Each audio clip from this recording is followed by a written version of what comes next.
Prof, katanya kalau menjadi seorang dosen, habis waktunya Prof, katanya. Di kampus ngajar, ya. Kadang diminta tugas kepanitiaan ini, membantu senior, membantu jurusan, fakultas, ya. Mungkin juga membantu universitas, sudah pasti. Terus kadang-kadang masih harus punya kewajiban meneliti, menulis publikasi.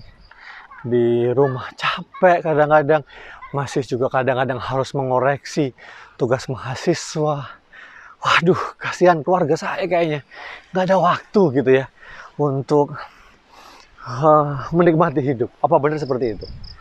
Nah, gimana coba teman-teman kolega dosen ya, dosen baru, dosen pemula ya, coba tulis di kolom komentar ya.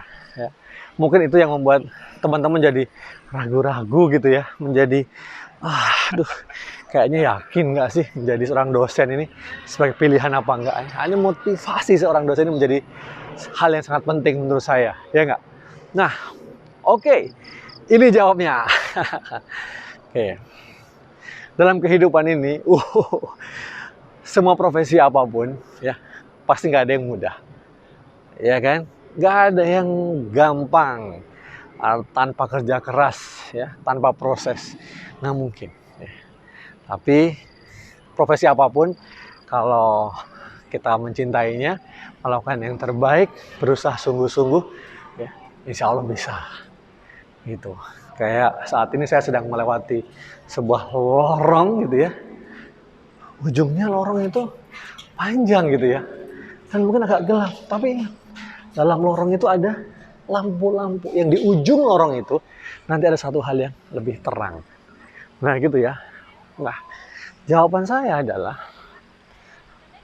seiring dengan pilihan profesi sebagai dosen baru yang misalnya baru lulus S2 maupun S3, tentu akan diminta bekerja lebih keras. Apalagi kalau Anda diterima di misalnya kampus-kampus yang memang kampus-kampus yang progresif ya, yang maju, dan memang tenaga Anda dibutuhkan dan kontribusi Anda dibutuhkan, dan Anda bisa mewujudkan mimpi Anda juga mau jadi apa gitu dengan menjadi seorang dosen itu di situ, ya kan? Nah, ketika Anda menekuni profesi itu, ya, mungkin Anda merasa terlalu sibuk gitu ya.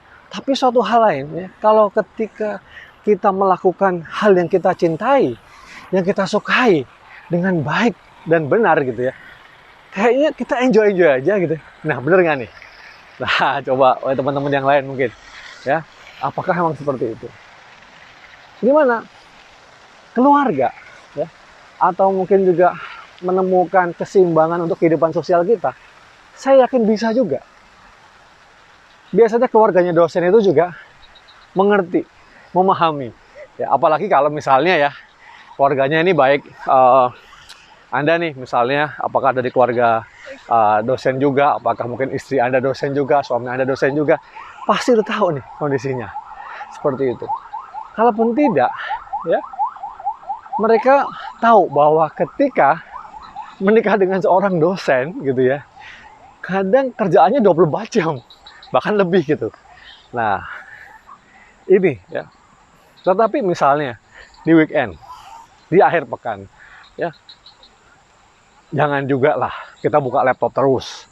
Jangan juga lah kita di depan lab terus atau dalam lab terus ya. Kita hidup juga perlu keseimbangan. Ya. Jadi ini adalah persoalan time management. Bagaimana membagi waktu. Nih, solusinya adalah bisa juga Senin sampai Jumat. Atau Senin sampai Sabtu setengah hari gitu ya.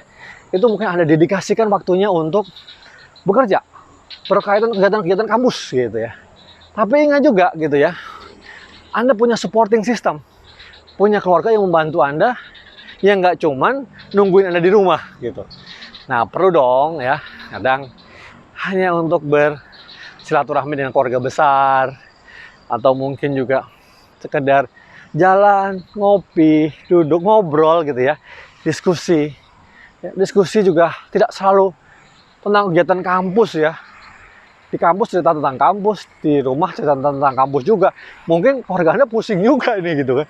Jangan-jangan bawa problem kampus ke rumah, jangan gitu. Nah, jadi dosen juga manusia, ya. Jadi jadilah tetap sebagai seorang human being gitu ya, manusia, makhluk sosial yang berinteraksi dengan kolega, dengan keluarga gitu. Nah, Sabtu itu dan Minggu ya, usahakan janjian lah sama keluarga. Kegiatan apa yang bisa dikerjakan bersama-sama, ya kan? Yang mungkin ngurus anak mau diantar kemana, mungkin ada kegiatan sekolah anak atau kegiatan kampus anak yang kita harus hadir di sana gitu. Ya ikutin. Istri atau suami perlu didampingi untuk kegiatan sosial misalnya, atau kegiatan ketemu temannya dan lain sebagainya. Di situ kita harus menempatkan diri sebagai bagian dari keluarga. Nah, kalau di kampus kita agak punya ego yang besar gitu ya, sebagai dosen gitu. Tapi kalau di rumah kita bagaimana keluarga, sama gitu. Tanpa mereka kita nothing. Kita bukan apa-apa ya. Kerja kita juga buat apa gitu ya. Nah, kemudian di situ kita harapkan ketemu gitu keseimbangannya ya. Lama-lama akan tahu polanya, akan dapat adjustment kiri kanan gitu ya. Kemudian mereka bisa ngerti, kita alokasikan dan prioritas. Usahakan weekend atau hari-hari besar libur, atau kalau ada waktu untuk ngambil cuti dan itu untuk keluarga. Gitu ya. Jadi dosen sibuk. Iya. Untuk profesi saya maksimal seperti profesi-profesi yang lain sehingga bisa sampai puncak. Jadi dosen juga begitu ya, atur waktu, lakukan yang terbaik, planning yang baik, action, monitoring, evaluasi, dan akhirnya Anda bisa mencapai puncak juga deh. Gitu ya. Semangat para dosen muda, dosen pemula. Silahkan kalau Anda nggak sepakat, boleh aja. Apa argumentasi Anda? Tuliskan di kolom komentar ini. Atau mungkin punya usul-usul yang lain. Prof, gini Prof cara membuat apa tuh asik jadi dosen gitu ya. Nah, silahkan ya. Sampai ketemu lagi di video-video saya yang lain. Jangan lupa ya, subscribe, like, dan share juga. Terima kasih banyak.